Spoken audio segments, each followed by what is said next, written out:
आचार्य विक्रमादित्य, स्वागत है आपका नवभारत पर। ऐसा लगता है कि राजस्थान में ना तो साधु संत सुरक्षित है, हमने देखा था कैसे साधु वहां पर आत्मदाह करने को मजबूर है। ऐसा लगता है महिलाएं बिल्कुल सुरक्षित नहीं है। एक के बाद एक ऐसी खबरें सामने आती हैं जहां बेटियां बिक रही है बाकायदा स्टैंप पेपर पर। और अब देखिए कैसे एक दलित को जिहादियों ने सिर्फ इसलिए पीट पीट कर मार डाला क्योंकि उसने पानी भरा था।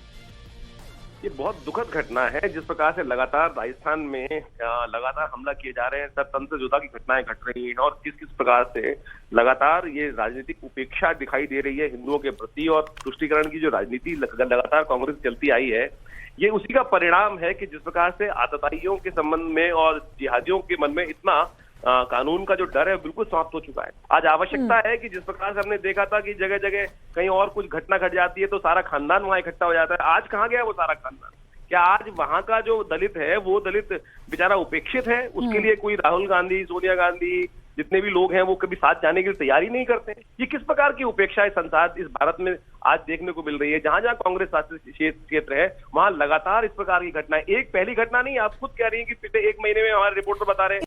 इसलिए तो विक्रमादित्य जी हम ये कह रहे हैं कि दलित को मार डाला, ये तो फिर भी आप देख लीजिए वहां जब संत आत्मदाह करने को मजबूर हो रहे हैं उनके ऊपर भी कार्रवाई नहीं की जाती है, तो जाहिर सी बात है हौसले बुलंद तो होंगे ही।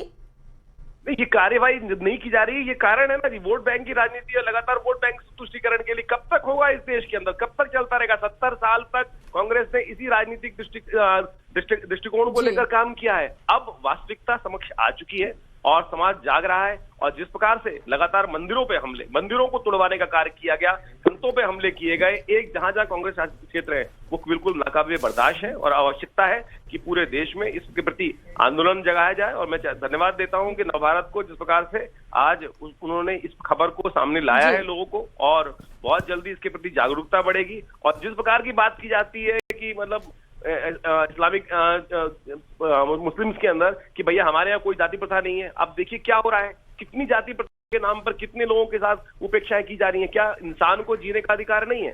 भारतीय संस्कृति सनातन हिंदू के अंदर तो संतों को और साथ साथ दलितों को सबसे ऊपर स्थान दिया गया। वाल्मीकि जी ने रामायण लिखी और पूरा समाज उसको जानता है, पढ़ता है, और व्यास जी ने महाभारत का सृजन किया, समस्त पुराणों का सृजन किया, समस्त लोग उसको शिरोधार्य करते हैं। और हमारे समाज के प्रति जिस प्रकार से उपेक्षा का वातावरण बनाने का जाता है, ये केवल एक 70 साल की मानसिकता है कि जो थोपी गई इस समाज के ऊपर, जबरदस्ती सनातन के विमुख काम किया गया, हिंदुओं के विमुख काम किया गया।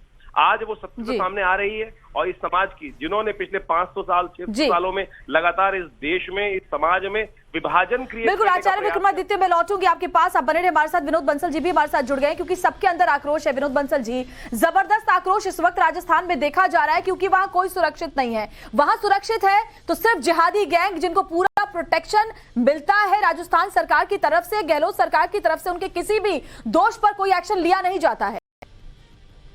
निश्चित रूप से देखिए, पिछले 4-5 सालों में जिस तरह से हत्याओं का क्रम जारी है और जिहादी न दलितों को छोड़ रहे, न गरीबों को छोड़ रहे, न असहाय को छोड़ रहे, और हिंदुओं की हत्या लगातार करते चले जा रहे हैं। और आप देखिए सरकार मौन व्रत धारण करके बैठी है और हिंदू समाज को बदनाम करने के लिए ऐसे ऐसे हथकंडे अपनाते हैं कि राजस्थान के अंदर ही अभी पिछले दिनों एक घटना आई थी कि अपने स्कूल के अंदर मटके से पानी नहीं पीने देने के कारण जो है इस तरह का झगड़ा हुआ और वो एक दलित की हत्या कर दी। इस तरह का प्रपंच ये जो कम्युनिस्ट गैंग और ये जो अवार्ड वापसी गैंग है या कांग्रेसी गैंग है वो रचती है और हिंदू समाज को बदनाम करने के जो षड्यंत्र रचती है, बाद में वो उन सबकी कलई खुल गई। यहाँ पर लेकिन जब शकील उनकी हत्या करता है तब ये सब किसी बिल में घुस जाते हैं। बड़ा दुख है कि आखिरकार ये दलित समाज के व्यक्तियों को, हिंदू समाज के लोगों को लगातार जो है प्रताड़ित कर रहे हैं, हमले कर रहे हैं, हत्याएं कर रहे हैं, बहन बेटियों के खिलवाड़ कर रहे हैं। संरक्षण मिला हुआ है विनोद बंसल जी, इसलिए जो है अपराधी बेखौफ होकर घूम रहे हैं। जिहादी ब्रिगेड जो है वो पूरी तरह से एक्टिव है। विनोद बंसल जी और विक्रमादित्य जी हमारे साथ जुड़े, बहुत बहुत शुक्रिया आप दोनों का हमारे साथ जुड़ने के लिए। कुंदन, देखिए बार बार आरोप यही लग रहे हैं कि वोट बैंक की पॉलिटिक्स कब तक होती रहेगी और इसकी वजह से कब तक इस तरीके से जिहादी ग्रुप, जिहादी ब्रिगेड कह लीजिए, एक्टिव रहेंगे, उनके खिलाफ कोई कार्रवाई नहीं होगी। बिल्कुल कार्रवाई एक चीज होनी है और ऐसा माहौल पैदा होना है कि ऐसे हालात न पैदा हो। खुद नीचे के समुदाय से आते हैं वहां के मुख्यमंत्री, और इसके अलावा लगातार जिस तरीके से कहते हैं कि वो दलित और दलित के समर्थक है, दलित के विरोध में नहीं जाते और उनकी सरकार दलितों की रक्षा करने के लिए तैयार होती है। लेकिन ये मामले जो सामने आते हैं, और सबसे बड़ा सवाल ये है कि आखिर ये ऐसे हालात क्यों पैदा होते हैं कि वाटर क्राइसिस, पानी ऐसी बुनियादी चीज के लिए अगर दो बीचों की झगड़ा होता है और अपने आप में मौत की स्थिति आ जाती है, क्या प्रशासन की तरफ से इतनी संजीदगी नहीं दिखाई जाती कि उस इश्यूज को पहले से एड्रेस कर दिया जाए? क्योंकि जिस तरीके से लगातार लोग एसडीएम के आगे धरने दे, मुझे नहीं लगता कि कोई इलाके का कोई सरकार का कोई बड़ा आदमी, केंद्र सरकार के या राज्य सरकार का कोई मंत्री, गहलोत सरकार के कोई मंत्री के तरफ से आश्वासन दिया गया और कहा गया कि हम उनके साथ खड़े हैं और निश्चित सुनिश्चित कुंदन, सवाल तो तब उठता है ना कि प्रियंका गांधी वहां तो पहुंच जाती हैं जब यूपी में किसी दलित के साथ कुछ हो तो वहां तो पहुंच जाती हैं, और राजस्थान में कुछ होता है तब ना तो राहुल गांधी कुछ कहते हैं, ना प्रियंका गांधी कुछ कहती है, ना सोनिया गांधी कुछ कहती हैं। जा सकता कि सरकार कैसे दलित विरोधी है।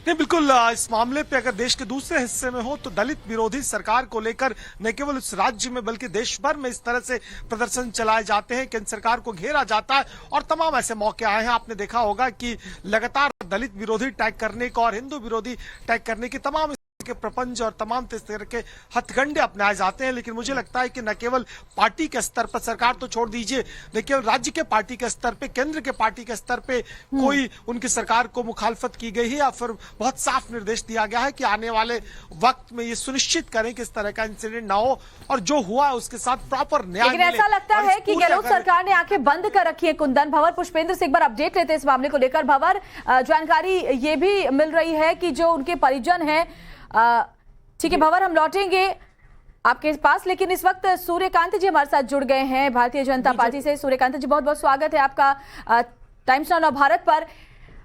ऐसा लग रहा है कि जो राजस्थान की सरकार है सूर्यकांता जी, उनको कोई फर्क नहीं पड़ता उनके राज्य में महिलाएं बेची जाए स्टैंप पेपर पर, उनके राज्य में साधु संत मरते रहे, उनके राज्य में दलितों पर यूं ही अत्याचार होते रहे। उनको बस ये करना है कि जिस तरह जिहादी गैंग एक्टिव है उनको बचाया जाए, या यूं कहे कि अपने अंतर में राजस्थान सरकार यूं उलझी हुई है कि राज्य की जनता किसी भी सूरत में पहुंच जाए, उनको कोई एक्शन नहीं लेना है। नहीं, पानी की जगह जगह पे टेल लाइन पे पानी नहीं पहुंचता है। पानी की बहुत बड़ी तकलीफ है जोधपुर शहर के अंदर। तो ये भील समाज के जो पानी भरने के लिए हैंडपंप पे गए तो कुछ असामाजिक तत्वों ने उनको जबरदस्त पीटा कि हम यहाँ नहीं भरने देंगे। ये हैंडपंप हमने खुदवाया है। ऐसे नहीं होता है, हैंडपंप सरकार खुदाती है, कोई पर्सनल किसी का नहीं होता है। उसके ऊपर सबका अधिकार होता है, कोई भी जाति का हो, कोई जाति पाति नहीं होती। पानी भरने की जो जगह होती है वहां पे कोई जाति पाति नहीं, और हैंडपंप पे कोई जाति पाति नहीं। उसको बुरी तरह से पीटा है, उसको बुरी तरह से उसको वो खत्म हो गया, वो डेथ हो गई उनकी। उनके परिवार में भी बहुत कोई कमाने वाला नहीं, बहुत गरीब लोग हैं बेचारे। आवाज उठाएंगी सूर्यकांता जी, आप विधायक हैं, आप इस मामले को लेकर के क्या करेंगी अब? मैडम, मैं क्या जयपुर आई हुई हूँ, मैं सारी जोधपुर से रिपोर्ट ली हूँ। अभी तक गिरफ्तारी 2-1 लोगों की हुई है, गिरफ्तारी पूरी हुई नहीं है। हम ये चाहते हैं जितने थे उन सबको गिरफ्तार करें और उनको दंड दे और इनके परिवार की सुरक्षा के लिए व्यवस्था करें और इसकी विशेष को सरकार नौकरी दे। धरने पे भी लोग बैठे हैं सूर्यकांता जी, तो क्या कोई पार्टी से या आप मिलने जाएं? कहीं भी हैंडपंप वगैरह हो, कोई भी हो तो तुरंत उसकी व्यवस्था होनी चाहिए। कोई व्यवस्था नहीं है ना, सरकार कर देती है, वो मॉनिटरिंग करने वाला नहीं होता है तो काम अच्छा नहीं होता है। इसलिए पानी की जांच। सूर्यकांता जी, लगातार लॉ एंड ऑर्डर पर राजस्थान में सवाल उठ रहे हैं, लेकिन विपक्ष की भी ये जिम्मेदारी है कि वो सरकार को इस तरीके से घेरे, सड़कों पर जनता के बीच में इस तरह से चली जाए। मैं सरकार से मांग करती हूँ, मैं मुख्यमंत्री से मांग करती हूँ कि इनके परिवार को व्यवस्था करे, इनकी मिसेज को कोई सर्विस दे, परिवार के बच्चों को पढ़ाने की व्यवस्था करे। बहुत गरीब तबके के लोग हैं, पानी भरने की जगह पे कोई ऐसा भेदभाव नहीं हुआ। चलिए सूर्यकांता जी, बहुत बहुत शुक्रिया हमारे साथ जुड़ने के लिए, अपनी बात रखने के लिए।